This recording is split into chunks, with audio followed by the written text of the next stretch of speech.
depth. Serve was just phenomenal tonight.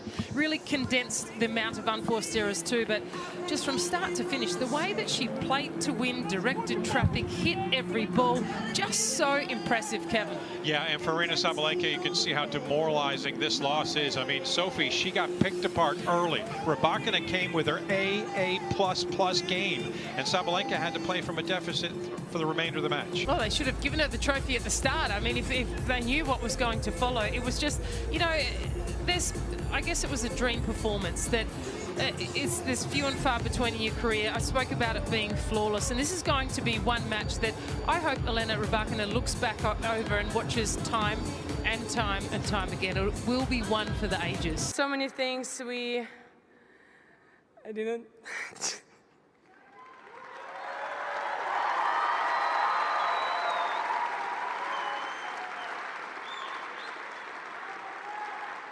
Yeah, I guess I'm getting old. I'm getting really sensitive. Yeah, so many things to be proud of. And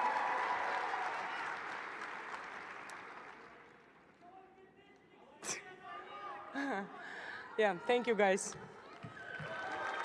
Aryna, Elena, if you'll be so kind, Elena Althanayan, who is here from PIF, will present you with your finalist trophy. A very tough 8 days and well fought. Thank you, Elena.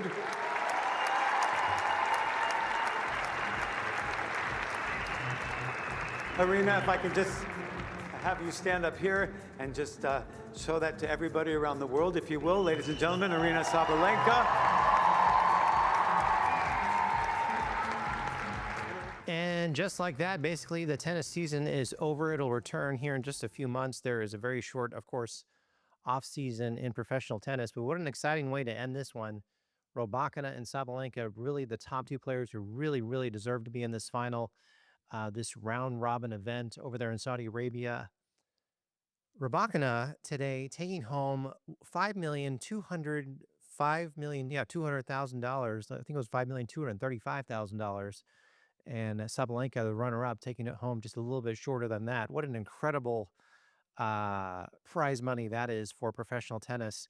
To put that in perspective, I think Sabalenka, when she won the U.S. Open this year, she took home about $3 million. The men took home, I think, $3 million as well. So this is $2 million more than that.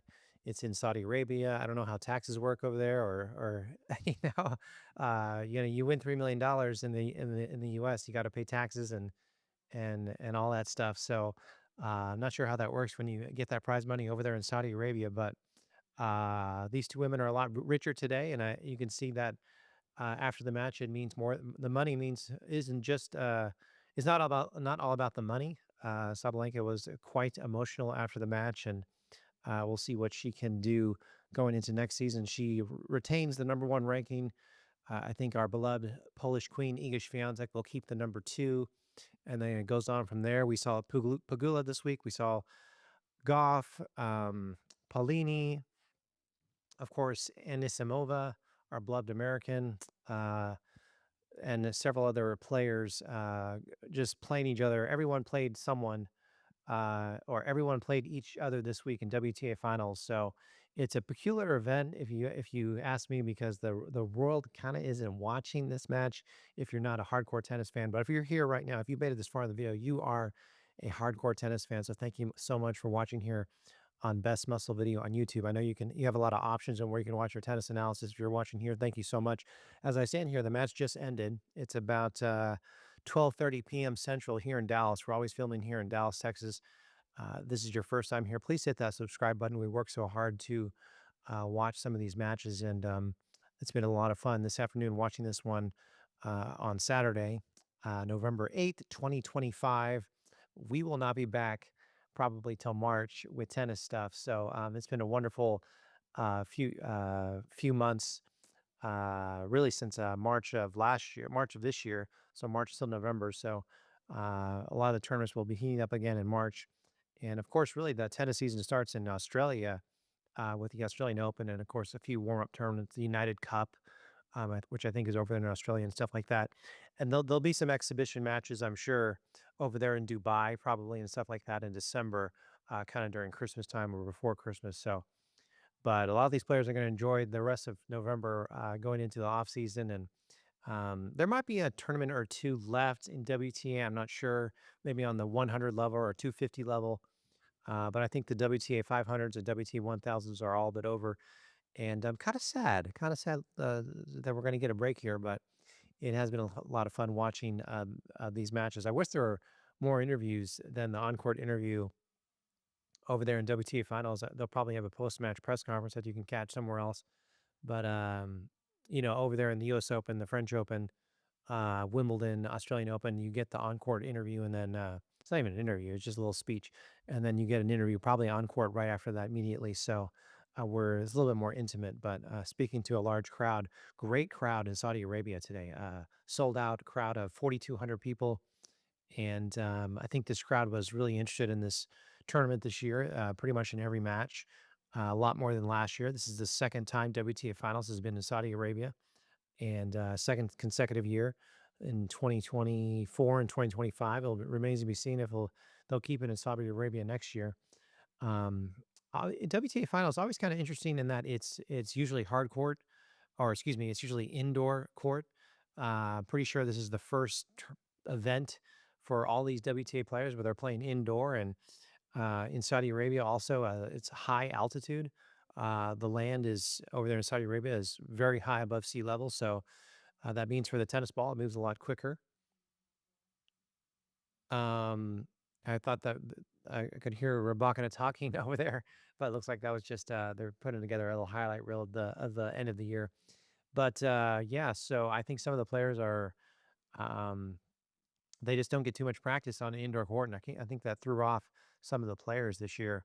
So there's that. So the season will start up next year on hard court, of course, in Australia, and then I'll go from there.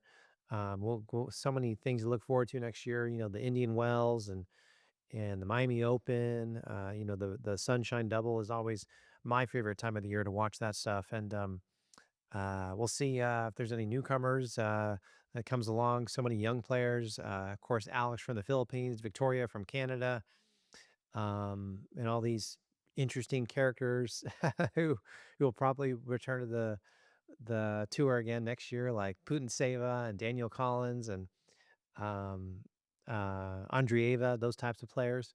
So it should be a lot of fun watching this. And can Iga Swiatek come back somehow, some way, and get back her number one ranking, which she's lost and hasn't had that for about a year now. So Sabalenka just looks far superior. I think Sabalenka will turn 28 next year, and she is certainly mentally tough. And um, I will end with this kind of a controversial thing to end with, but if you listen closely, and if your computer or TV or whatever you're watching Sabalenka's matches on doesn't buffer, and you get good streaming or a good broadcast of the match, a lot of Sabalenka's ground strokes and hits that she does during a point, it does appear to be, in my opinion, hindrance. And that was brought up a little bit by the commentators during this match against Rybakina, where, she hits the ball and then she kind of waits half a second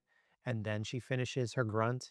Like the grunt gets louder even as the ball is past the net and Rybakina is about to hit it. So I think it's hindrance on a lot of the points that Sabalenka plays. But her opponent didn't complain about it, and didn't need to.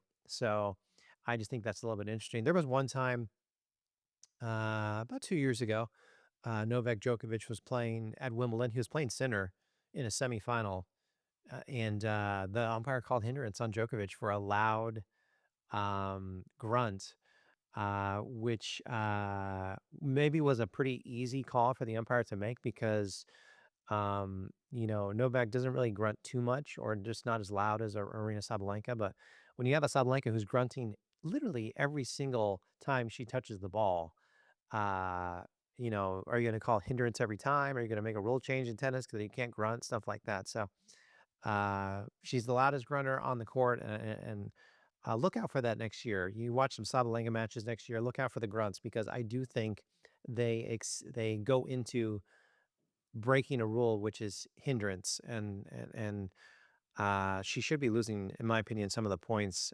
because her grunt is just too. It's not that it's too loud. You want to be as in my opinion, your grunt can be as loud as you want it to be, but it can't be long to where your grunt is getting into sound to where Rybakina is hitting the ball and the grunt is still going on. You feel me? You get me? Thank you so much for keeping it here. Best Muscle Video on YouTube. Hit the subscribe button. There's even a thanks button on the bottom right of the video player. It just says the word thanks right there on your phone or on your computer, right there on YouTube. You can click on that and send me money that way.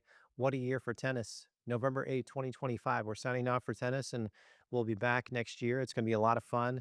Like I said, there might be another tournament or two that are, I think it's in Africa, maybe another WTA. I think it might be a 250 or something like that, but don't quote me on that. And we'll look into that. It might be in India, actually. There might be a WTA India tournament coming up here in about a week or so. But after that, it should be all quiet. So let's get back to I'm going to go watch more of the highlights of this match, even though we just watched the match. It was that fun watching it. And Saturday afternoon, we have a lot more things to do today. So I will let you go. If you made it this far in the video, thank you so much. And just really thank you for watching on your phone, on your computer all throughout this year. And hit the subscribe button, ring the bell after you hit the subscribe button. And I will talk to you later. Signing off from here from Dallas, Sabalenka versus Rybakina. It was a lot of fun to watch. Talk to you later. Bye.